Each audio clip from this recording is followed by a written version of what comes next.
Oh, hi Mal. Hi Chris. Thanks for coming.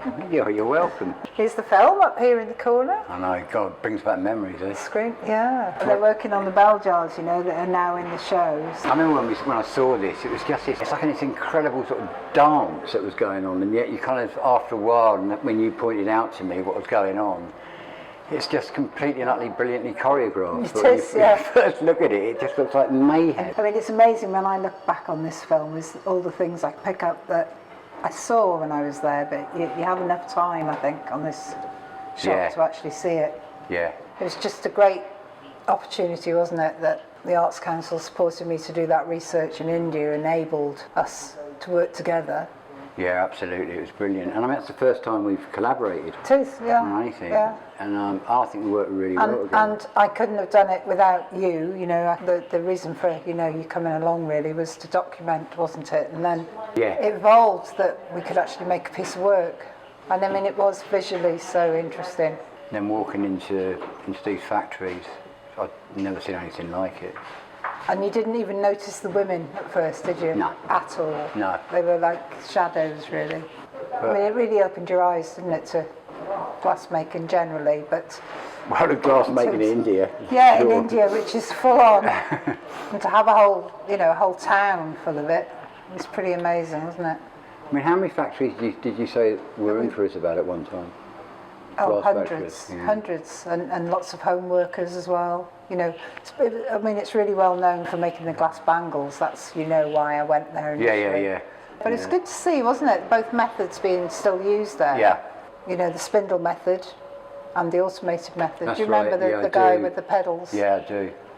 I mean, I think for me, seeing it firsthand there really livened up that whole knowledge for me of what is possible without all the, you know, there's a lot of mechanical things we saw, weren't there? Yeah. You know, I think also in the way kind of I work and, you know, well, I'm kind of really interested in taking people out of something that's going on, sort of mayhem, and then quietly posing them, and then they go back into that madness again. So it kind of really fitted well the kind of way I work. With the way you were working, yeah. And the way, you know, you worked. You know, and that was amazing about this part of the film.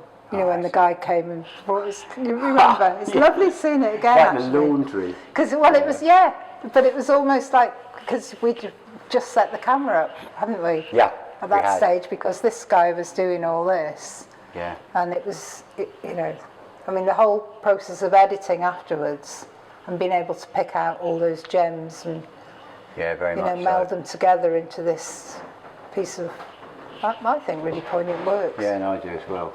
And here comes your man. Yeah. Drying out his clothes. Drying out his clothes. But you know, this, I don't think we'd have captured this in the same way had we been standing there. No. So that was really good, you know, how we did that in several places. And you couldn't have done that when they were, I mean, this is after all the workforce has gone home, isn't it? It is, that's right, Chris. You know, you couldn't have left the camera there to do this. With all that mayhem going on. No. These are the beautiful little moments that you just... I just wanted to show you the bell jars that I know, you know, that we saw being made there and how I then used them in this show. So here are those bell jars. Incredible, right.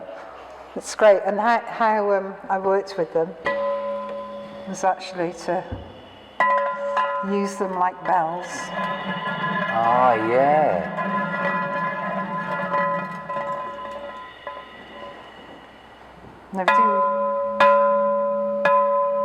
This one sounds quite different because it's like... Yeah. So why is that different? Is it because you've got like a different thickness of glass, or...? No, it's to do with the rubber underneath. Okay. Yeah. Lovely, isn't it? So, yeah, it's fantastic.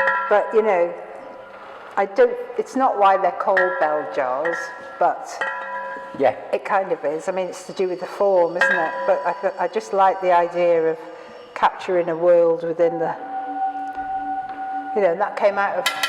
That came out of being in India? Of looking at, of being aware of it in India as well, So nice to share that. And nice to share the rest of the show.